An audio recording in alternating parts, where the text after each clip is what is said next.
Good evening and welcome to the Job Search Solution, the radio program where we talk about looking for a job, changing jobs, changing careers, hiring. And as always, we begin with a prayer. Dear God, grant us thy peace and thy mercy, thy will be done. And in just a few minutes, Rich Levinsky is going to be with us as he is every Wednesday evening, talking about consultants in the workplace and issues that follow them.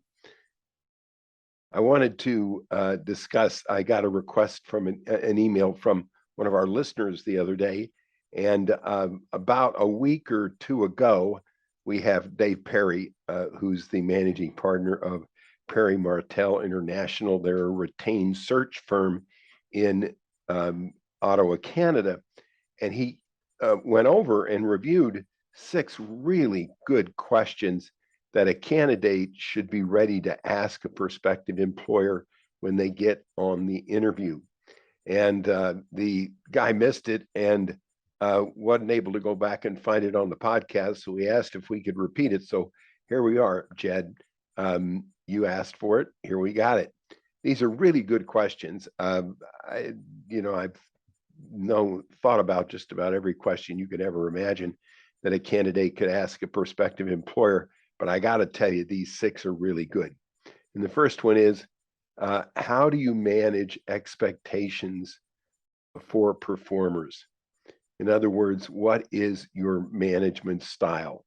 Man, you ask a hiring authority that, you really get down to whether they really understand how to manage and their management style. How do they manage top performers? And it basically says, I'm a top performer. How are you going to manage me? Can you give me a recent example of someone you hired who expanded their skill set and moved into a role with more responsibility? In other words, is there upward mobility here? Not just what you think, but is there really upward mobility here? Do people really get promoted? And give me an example of it and how it came about. That's going to also give you the style of promotion that a company might have. Here's a good one. I understand the company's mission is, and then whatever it is, what strengths does the company already have that are going to take it there?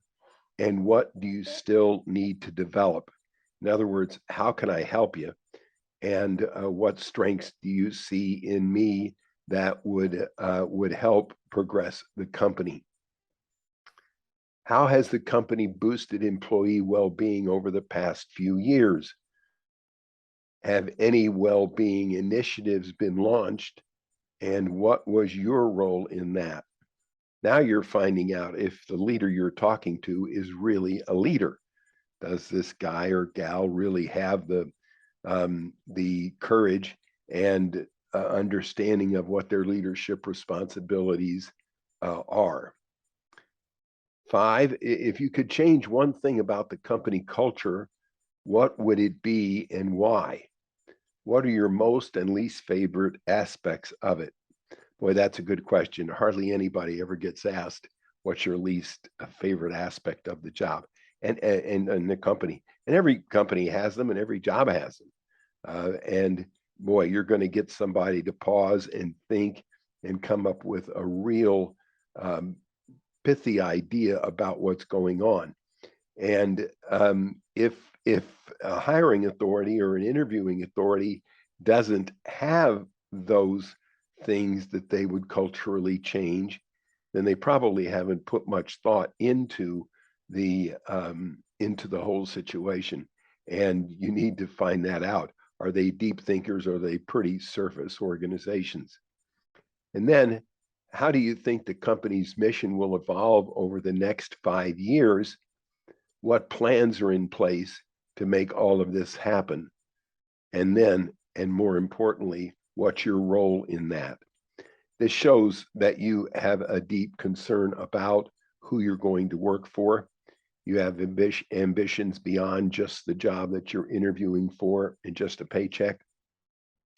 And it tells the interviewer that you're dialed in, that you know exactly what you're looking for, and you know what you want to think about in and many interviewers will start to brag about why you would want to work for them, and they'll give you real good reasons as to why you ought to go to work there. So, and it also shows that you put some thought into the company's mission. And even if it's not stated, the hiring authority should know what it is. And then again, what plans are in place to make it happen? If they have plans, but they have mission statements, but they don't have any plans, then you can know that they haven't put a lot of thought in it. I like these questions because it shows that whoever you are as an interviewer, you've put in a lot of thought and about the companies that you're interviewing with and that you might go to work for. These just aren't just off the cuff questions of how do you like working here or that kind of thing. They're really deep about what are the plans of the future. And in many ways, they're asking, why would I want to come to work here? Where is the future? And if you ask these kind of things, you're going to get, in some cases, a deer in the headlights look on the part of the hiring or interviewing authority. But I guarantee you they're going to walk away thinking, boy, this person really has some smarts about them and they really understand what they ought to be asking for and what they ought to be going into when they are interviewing. And then you can always add a couple last questions about them personally, how they've grown and how they've personally grown in the organization. Personal questions always add a little bit of personal relationship with you and build a little bit of personal rapport. So there you have it. 6 real simple questions, but very good ones.